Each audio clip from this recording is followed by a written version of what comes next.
The air in the lawyer's office was the color of old money and smelled of lemon polish and quiet finality. Alara sat on a leather chair that was too deep and too soft, a piece of furniture designed to swallow you whole. Across the vast mahogany desk, Marcus Thorne steepled his fingers, his expression a carefully constructed mask of sympathy. He wore a suit so sharp it could have drawn blood, a stark contrast to the fraying edges of Alara's world. He had been her husband's partner, his friend, and now he was her executioner, delivering the verdict with a voice as smooth and cold as river stone. "The liabilities, Alara, they were substantial," he said, the words sliding effortlessly from his mouth. Liam was a brilliant architect, a visionary, but his focus was on the art, not the accounts. He gestured vaguely at a stack of files, a paper tombstone marking the end of the life she had helped build. The home they had designed together, with its soaring glass walls and view of the valley, was an asset of the business. The business, due to a partnership agreement Liam had signed in a moment of trusting optimism, now belonged entirely to Marcus. Everything she had was entangled in that legal web, and he was now methodically, politely, cutting her out. She felt a profound numbness, a disassociation from the woman sitting in the chair. This couldn't be her life. Just 6 months ago, she and Liam were arguing playfully over the color of the guest room. Now, Liam was ash and memory, and Marcus was explaining, with a surgeon's dispassion, how her future had been amputated. She was a ghost in her own story, watching a man dismantle her past and hand her back the dust.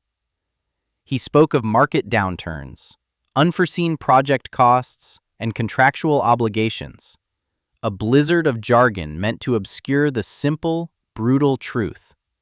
She was being erased. The severance came at the end. Marcus slid a single envelope across the polished expanse of the desk. It felt miles away. "The board and I felt it was only right," he murmured, the corporate "we" a shield he held in front of him. "A gesture of our deepest condolences and appreciation for your support of Liam over the years." The words were perfectly chosen, impeccably condescending. He was thanking her for being a good wife, a decorative accessory to the real business of men. He was paying her off. Her fingers, clumsy and distant, opened the envelope. Inside was a cashier's check. The number printed on it was large enough to feel like a silencing, but small enough to be a profound insult. It was the price of a mid-range sedan, a down payment on a small condo in a town she didn't know. It was the calculated sum of her worthlessness in his eyes. This paltry amount was all that remained of a decade of shared dreams, of late nights she'd spent helping Liam with models, of dinners she'd hosted to charm clients, of the inheritance she had invested into their fledgling company years ago. It was a final, damning judgment. She took the check, her silence a thin, brittle shield against the scream building in her chest. The days that followed were a blur of cardboard boxes and hollow goodbyes. Alara moved into a sterile, temporary apartment that echoed with the emptiness of her life. The check sat on the counter, a toxic presence. She couldn't build a new life with it.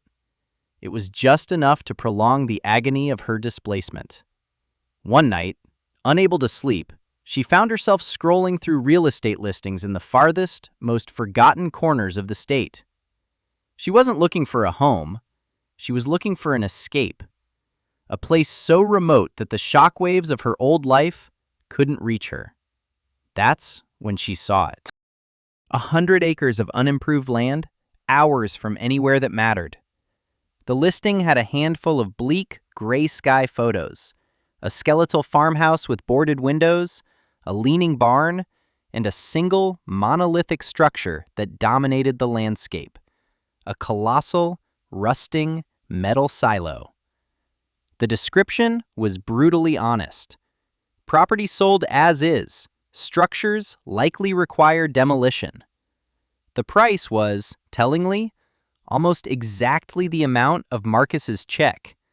It was a dare, a folly, and in the depths of her despair, it felt like the only logical thing in the world.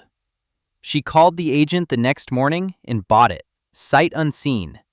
It was an act of self-annihilation, or perhaps the first desperate act of self-preservation. When Alara first drove down the rutted dirt lane to her new property, the reality of her decision settled on her like a shroud. The pictures hadn't lied. They had been kind. The farmhouse was a carcass picked clean by time and neglect, its spine sagging, its windows like vacant eyes. The wind, a constant mournful presence on this high plateau, moaned through the broken slats of the barn. And the silo. It was a titan of rust and decay, looming over the pathetic scene with an air of ancient, indifferent menace. Its metal plates were peeling away, streaked with decades of orange corrosion that looked like dried blood. A jagged hole had been torn in its side near the base, a wound gaping open to the elements. She stood before it, the car keys cold in her hand, and felt a wave of despair so potent it buckled her knees. The land wasn't a refuge, it was a graveyard. She had not bought a new beginning. She had purchased her own tombstone. The biting autumn wind cut through her jacket, a predatory thing, and for the first time since Liam's death, Alara allowed herself to weep, her sobs lost in the vast, uncaring emptiness of the place. The first week was a study in misery. Alara camped in the one room of the farmhouse where the roof seemed mostly intact, sleeping on an air mattress that was perpetually clammy. She spent her days in a grim, pointless cycle of clearing debris, each shovelful of trash revealing only more decay beneath. The house was riddled with rot, the barn was structurally unsound, and the well pump was seized. Her meager savings were dwindling on bottled water and canned food. One afternoon, driven by a need to do something, anything, other than stare at the ruin of the house, she attacked a moldering chest of drawers left in the corner of a downstairs room. Its wood was soft with damp, and as she wrenched a stuck drawer free, the entire bottom panel cracked and fell away, revealing a dark cavity beneath. It was not a secret compartment so much as a space created by a false bottom, and nestled inside, wrapped in a thick, greasy oilcloth, was a book. It was a ledger, its leather cover cracked and stiff with age. She carried it to the sliver of sunlight piercing the grimy window and carefully untied the twine that bound it. The pages were filled with a dense, elegant script, interspersed with astonishingly detailed drawings and mathematical formulas. The first page read, "The Works and Follies of Elias Vance, 1888. The name was familiar. The real estate agent had mentioned the property had been in the Vance family for generations. As she turned the pages, a strange and wonderful story unfolded. Elias Vance was not just a farmer. He was an engineer, a man obsessed with thermodynamics and the slow, powerful rhythms of the earth. He wrote of the sun not as a light source, but as a furnace. He wrote of the deep earth not as dirt, but as a battery. And he wrote of his silo. He hadn't built it for grain. The journal, with its meticulous diagrams, laid out a breathtakingly ambitious plan. He called it the Sun Eater, or the Thermal Lung. It was designed as a massive, passive heat sink. The outer wall was a simple steel shell, But the true genius was in the details of the inner structure. He described a second interior wall, 12 inches thick, to be built from a precise mixture of clay from the creek bed, crushed fieldstone, and a specific aggregate of river sand. This dense inner core was meant to absorb the relentless heat of the summer sun, storing thousands of British thermal units in its mass. But the true marvel was the circulatory system. A network of wide, subterranean terracotta ducts was designed to connect the base of the silo to the cellar of the farmhouse. In winter, as the outside temperature dropped, the silo would begin to radiate its stored summer heat. This would create a slow, steady convection current. Cold air from the house's cellar would be drawn through one set of ducts into the silo's base, where it would be warmed by the thermal mass, and then, as it rose, it would be passively siphoned back into the house through a higher set of ducts.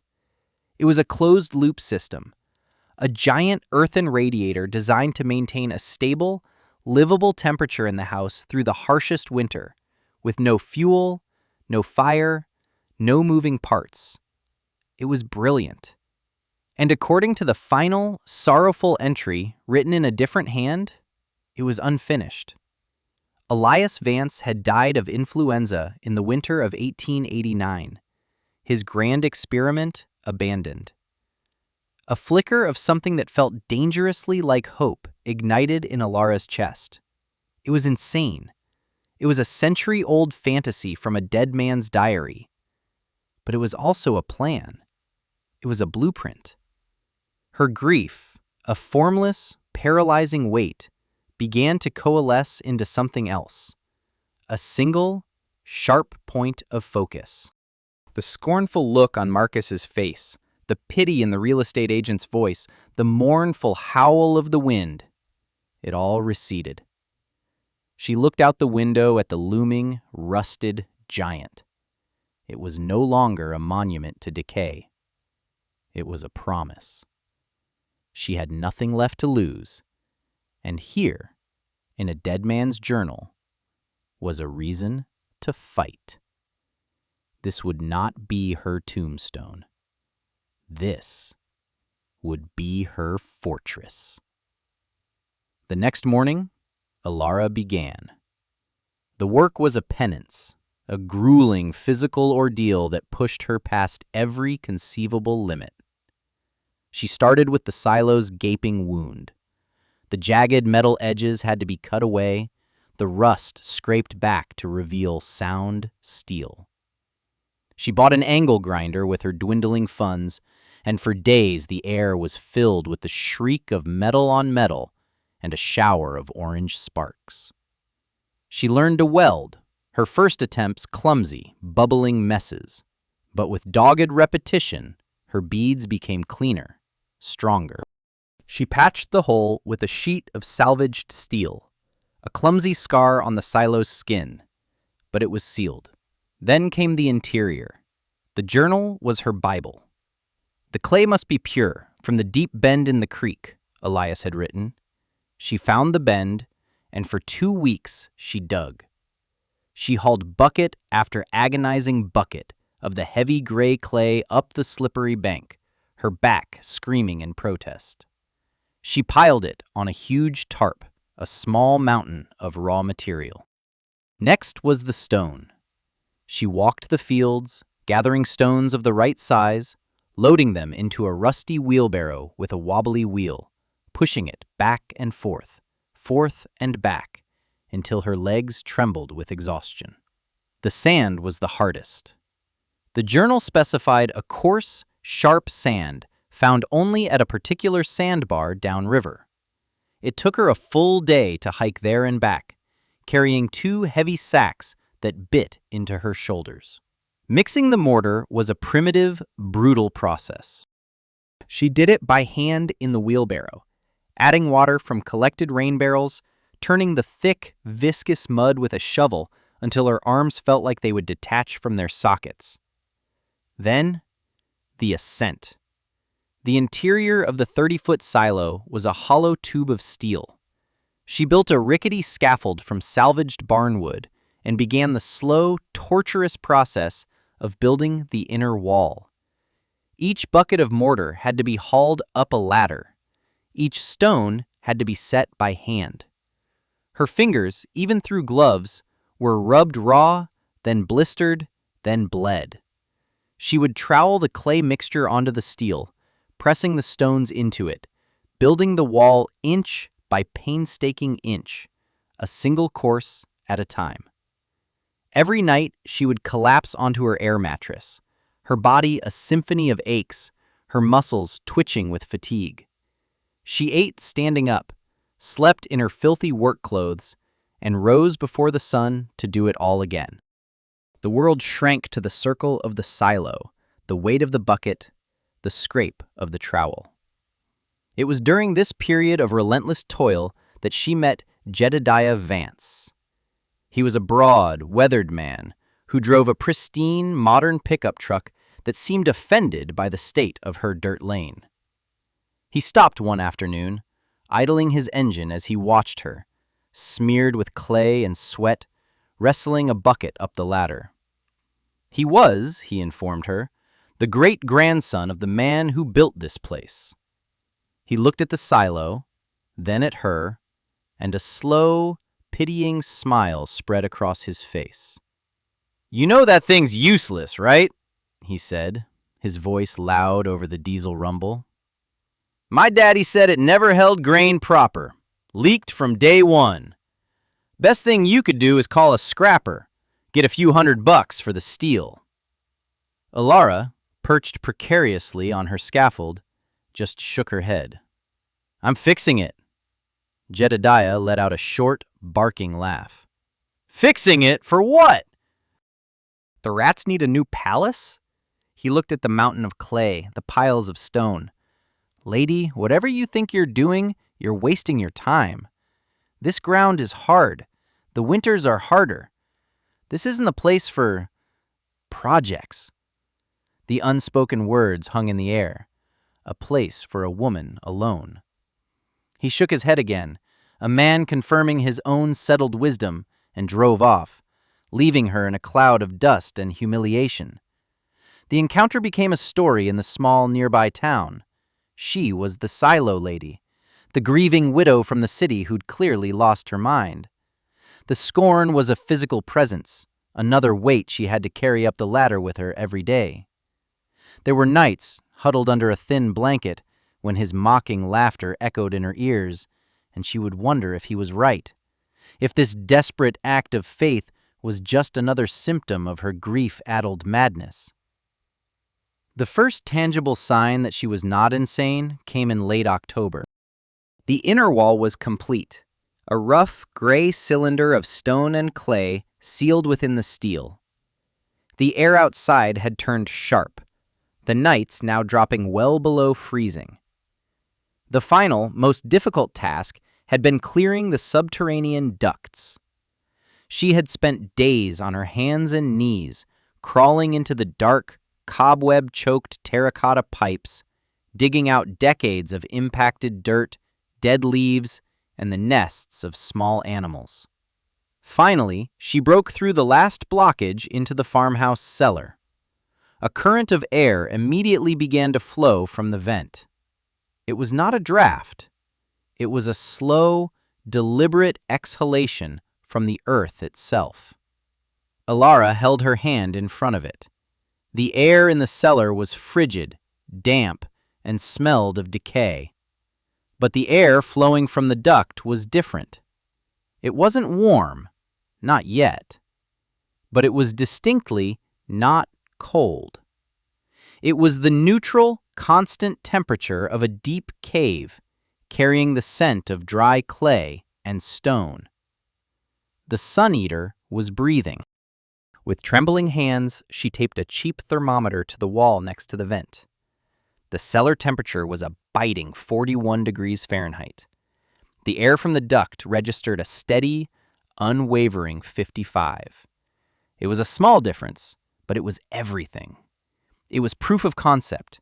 It was the first glimmer of a promise kept across a century of silence.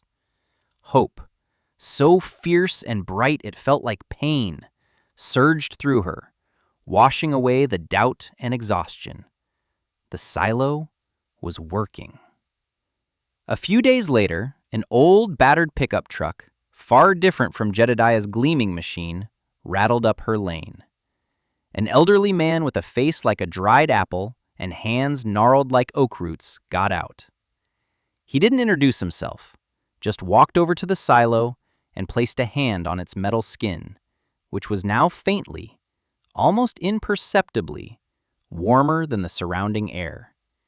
He squinted at her patchwork welding, at the new seal around the base.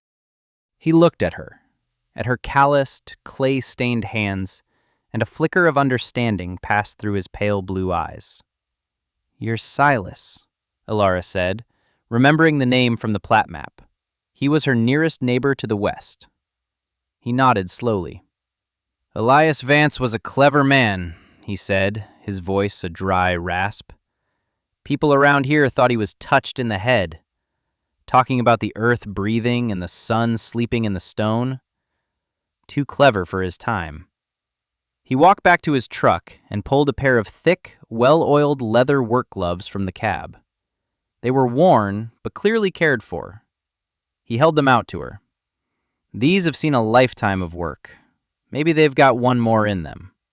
He placed them in her hands, gave a single, sharp nod that felt like a benediction, and drove away. Alara stood there, holding the gloves, a warmth spreading through her chest that had nothing to do with thermal dynamics.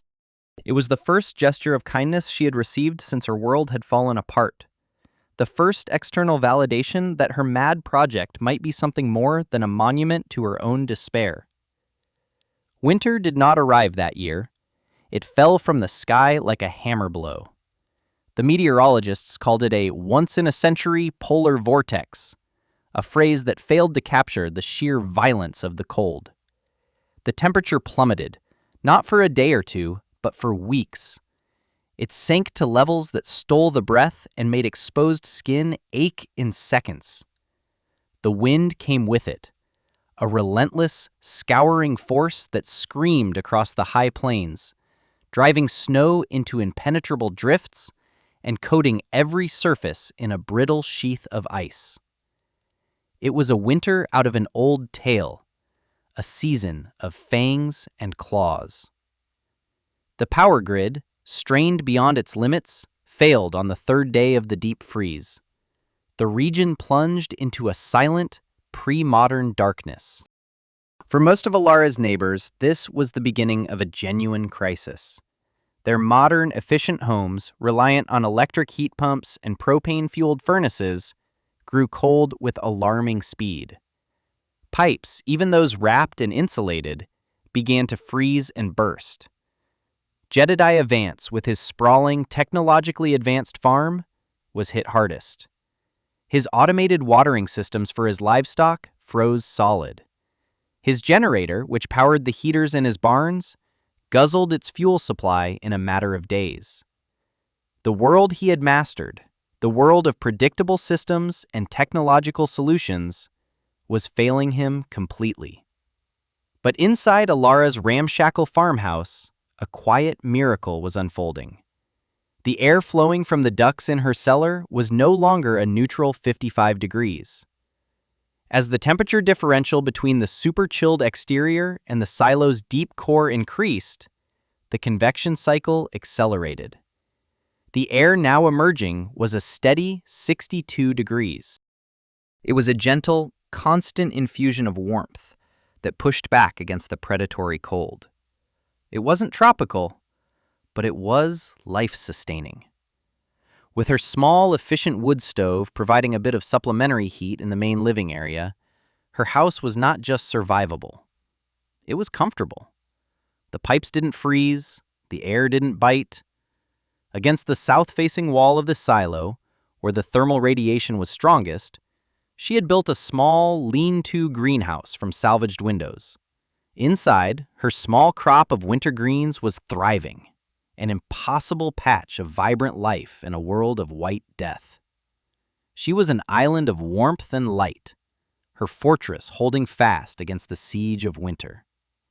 The folly, the useless ruin, had become her salvation.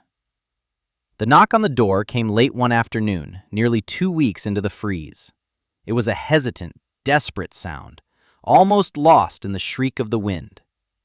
Alara opened it to find Jedediah Vance standing on her porch. He was a different man from the one who had mocked her from his truck. The easy confidence was gone, replaced by a raw, haggard fear. His face was gray with cold, and his thick jacket seemed to offer no protection against the Arctic air. He wouldn't meet her eyes, his gaze fixed somewhere on the floorboards. "The generator's out," he said, his voice rough. "Been out for 2 days. The roads are impassable. Can't get a fuel delivery. We've been burning the furniture." He finally looked up, and she saw the profound, crushing weight of his failure in his eyes. He, the patriarch, the provider, the master of his domain, was beaten. "My wife, the kids, they're so cold, Alara. We've got them huddled in one room with blankets, but it's not enough. The baby's coughing." He swallowed, the sound loud in the frozen air. Can they come here? Just for a bit? Just till it breaks?" Alara looked at his humbled face, at the man who had laughed at her toil, who had dismissed her vision as madness. A bitter, triumphant part of her wanted to say something, to remind him of his certainty, his scorn. But the moment she saw the genuine terror in his eyes for his family, the impulse vanished, replaced by a simple, uncomplicated empathy. She was warm. They were cold. The rest didn't matter. She stepped back and opened the door wider, letting a wave of her impossible warmth spill out onto the porch. "Of course, Jedediah," she said, her voice soft. "Bring them over. There's soup on the stove." His family was the first wave. His wife, shivering and tight-lipped with worry, herded their 2 small children inside, their eyes wide at the sight of a house where they didn't need to see their own breath. Within a day, others came. The news of the warm house had traveled on the wind. The family from the next farm over, whose pipes had burst and flooded their kitchen with ice. Old Silas, who came not for refuge but with an armload of firewood, a silent offering of support. Alara's small, half-repaired farmhouse became a sanctuary, crowded and noisy and alive. She organized sleeping shifts, rationed her supplies, and moved with a quiet competence that surprised everyone, most of all herself. She wasn't just a survivor. She was a leader. Her quiet grace in the face of their desperation was a far more powerful statement than any words of vindication could ever be. When the roads were finally cleared, a regional news crew was one of the first vehicles to make it through, following the improbable stories of a community that had weathered the storm in a single, unlikely refuge. They filmed the towering silo, steam rising faintly from its peak into the frigid air. They filmed the green, thriving plants in Alara's greenhouse. They interviewed the humbled, grateful families huddled inside. The story of the silo lady and her forgotten technology was a compelling narrative of resilience and ingenuity. It was picked up by national news outlets, a small, bright story of hope in a winter of disaster. Miles away, in his climate-controlled office, Marcus Thorne saw her face on a television screen. He saw the silo, the farmhouse, the reporters speaking her name with a tone of reverence. He saw not a story of human survival, but an angle, a marketable opportunity. He called her. His voice was a slick blend of feigned concern and barely concealed excitement. "Alara! My God, I saw the news! Are you all right? It's incredible what you've done. Truly incredible. Liam would have been so proud." He didn't pause for a breath. Listen, I've been thinking. This technology you've uncovered, it's revolutionary. We could patent it. We could create a subsidiary, Thorn Resilient Homes. We could build these everywhere. Your vision, my capital. We could partner up, make a real difference, and a fortune. Ilara listened silently as he laid out his entire parasitic vision. He wanted to package her pain, her grief, her struggle, and sell it. He wanted to own the one thing she had built for herself. When his breathless monologue finally ran out of steam, a long silence stretched over the line. She thought of the cold mahogany of his desk, the insulting check, the calculated erasure of her life. She thought of the weight of the clay, the sting of the welding sparks, the burn in her muscles. She thought of Silas's gloves and the warmth of Jedediah's children sleeping safely by her stove. Her entire journey, from victim to victor, coalesced into a single, perfect moment of clarity. His power over her, the power of his money, his condescension, his world, was utterly gone. No, she said. The word was quiet, calm, and absolute. Then she hung up the phone. The great thaw came, and with it, a profound change across the community. The scorn that had once been directed at Ilara had melted away, replaced by a deep and abiding respect. They came to her now not to mock, but to learn. Jedediah Vance was the first. He arrived one morning, not in his truck, but on foot, holding a dusty, leather-bound book in his hands. It was the second volume of his great-grandfather's journals, filled with more advanced theories on air circulation, seasonal thermal cycling, and agricultural applications. He had always dismissed them as the ramblings of an eccentric ancestor. Now, he handed it to her as if it were a sacred text. "I think," he said, his voice thick with humility, "you're the one who was meant to have this." Together, they worked to decipher the full extent of Elias Vance's vision. Ilara, using her newfound authority, began holding workshops. She taught her neighbors the principles of thermal mass, of passive solar design, of building with the land instead of against it. They learned how to insulate their homes with natural materials, how to build small-scale solar collectors, how to create root cellars that mimicked the principles of her silo.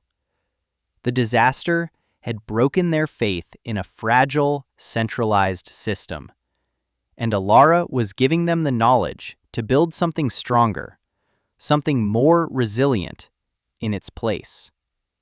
She was no longer healing just herself. She was helping to heal the entire community. The farm was transformed. It was no longer the old Vance place or the Silo Lady's Folly. She officially renamed it the Sun Eater Homestead, a name that honored the ingenuity of its original creator and the power of the natural world he had sought to harness. The silo, its rust-streaked exterior now a badge of honor, became a local landmark, a symbol of a new way of thinking. Ilara, once the dispossessed widow, the object of pity and scorn, was now a teacher, a respected leader, the quiet center of a revitalized community. As for Marcus Thorne, his fortunes turned as sharply as Ilara's had risen. The failure of his company's state-of-the-art homes during the vortex led to a cascade of lawsuits and a catastrophic loss of investor confidence. His empire, built on fragile, modern assumptions, crumbled into ruin, a distant and irrelevant echo from a life she had long since left behind.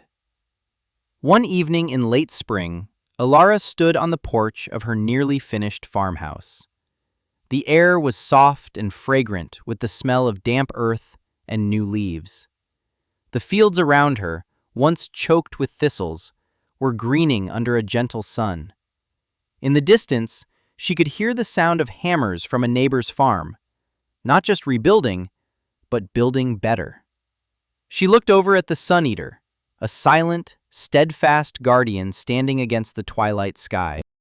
It had absorbed the heat of the previous summer and held it for her through the darkest winter. In the same way, she had taken the ashes of her old life, the pain and the grief, and transformed them into a source of inner strength, a warmth that could never be extinguished. She had come to this place seeking an escape, and had found a purpose. She had bought a ruin and had, with her own 2 hands, built a home. A profound sense of peace settled over her, as solid and as deep as the foundations of the earth beneath her feet.